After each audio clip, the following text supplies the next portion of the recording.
So hey, Zaid, another question I wanted to ask you. When you speak of pivoting, how was it pivoting from working with a big box company to a boutique brand like you're doing now? What was the change and how did that come about? Well, when you start as a realtor, you don't know any better, and you just say, I want to go to a house, a home, a family that's going to support me, that's going to train me, that will show me how to go about it. And I remember when I joined the first company, they were amazing at contracts, so they taught me the contract. So, I have memorized that thing inside out. So after that, I've noticed that I was being kind of left in the corner.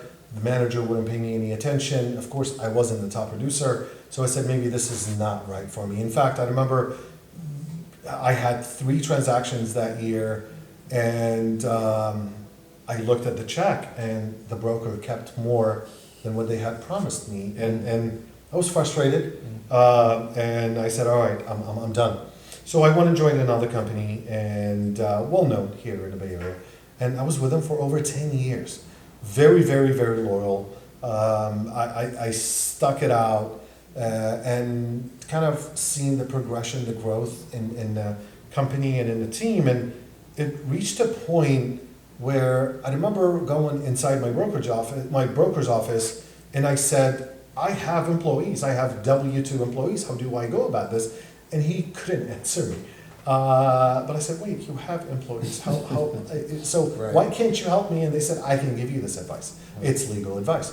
So I scratched my head, I moved on. But then I wanted to go further, and I wanted to implement systems and processes, and just she couldn't give me the answer either. And I went past that to the CEO, and I said, well, I have these pains, and growing pains, they're good pains for the Good company. pains to have, yeah. Absolutely, and they said, we can't help you because we don't know how to do it. That's not our So model. that's not our model. It's exactly right. And so I seeked coaching. I went out and seeked coaching, and luckily we seeked the right coach at the time. And it was about building teams. It wasn't about let's generate leads and let's get more transactions. It wasn't about that. It was more about how can we keep the consistency of the service, where you go to Starbucks or you go to Pete's, whatever coffee you drink, and you get that cup of coffee and it tastes the same way every single time, No matter where whether you go. you're in this country or any other country, it tastes the same. So I said, I want that.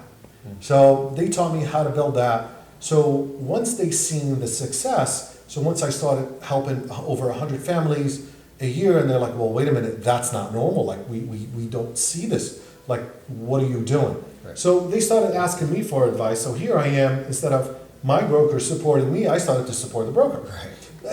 And I'm a giver, so And they put you in the right position to use this. and I started to teach. I started to give them advice, and I told them how to do certain things, and I was the go-to in the office should something go wrong or they need advice on how to pivot. Sounds like you were becoming the broker. Well, But you weren't well, I was the the broker. broker. Yeah, right. So just about 2 years ago, well, actually, in fact, 3 years ago, my wife and I looked at each other, and I said, she's part of the business, where we said, is this the right home for us, right? It was a great home before. Is this still the right home for us? So, we started to, ask a lot of questions to identify the why and how and where we headed, and are they going to support us to go in a direction we want to be? You always want to put the ladder on the rooftop you want to end up in. So we wanted to make sure that we evaluate every rooftop before we put that ladder there.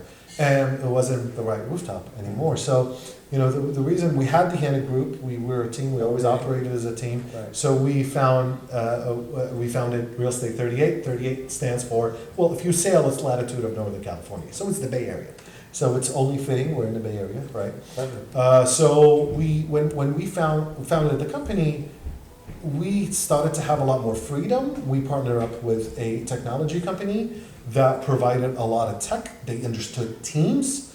They understood our pains. So they provided a lot of support and a lot of systems to actually help us grow versus me trying to help them grow, Absolutely. which is fine. I was happy to give it, but then it just kind of became to a point where it's like, okay, there's no more value in staying with that company. And that's kind of my journey as we walk through it. We've met a lot of good people. We assisted a lot of good people, And just it was to a point where it was time for us to go. Yeah, sounds like you outgrew the position, you recognized it, you pivoted once again, and put yourself in a position to be successful. Partnered up with the right company, the right people to work with, and surrounded yourself again with more talent. Yes, absolutely. That's what it I comes have down a to. concept called "Don't get stuck where you don't belong."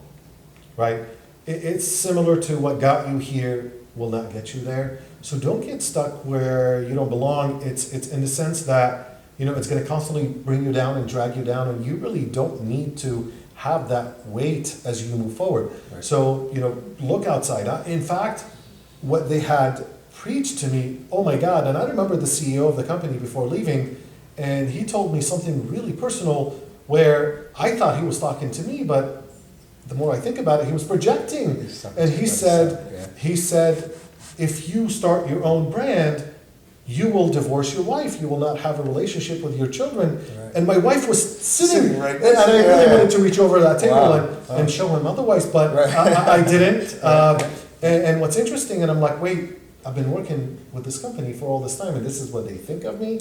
Right. So it was only, you know, solidified that it was the right Time to go. decision It that was we time to made. go. So you know, don't feed into their fears that, you know, this tech, this disruptors, everything about our industry, it's designed to change things. So accept change. It's amazing. So you know, yeah, don't get stuck where you don't belong. I really believe Yeah, that. those are great words from an expert, right? So make sure that you're looking at your current situation, think about where you want to be, and then prepare a road to get from there to where you want to go, right? I love what you said about hanging the roof on the ladder, or the ladder on the roof. That's Make right. sure it's the right roof, and then make sure that you're climbing up on the right continuously rooftop, climbing to the yes. top. All Yes. right. Well, Zaid, thank you so much for taking the time out of Of course, your my day. pleasure. I know you're very busy. It's always great when you have an expert like this that you can listen to and learn from, right? So continue to tune in, and we'll have some great nuggets for you coming down the way. All right, have a great day, everybody. Bye-bye.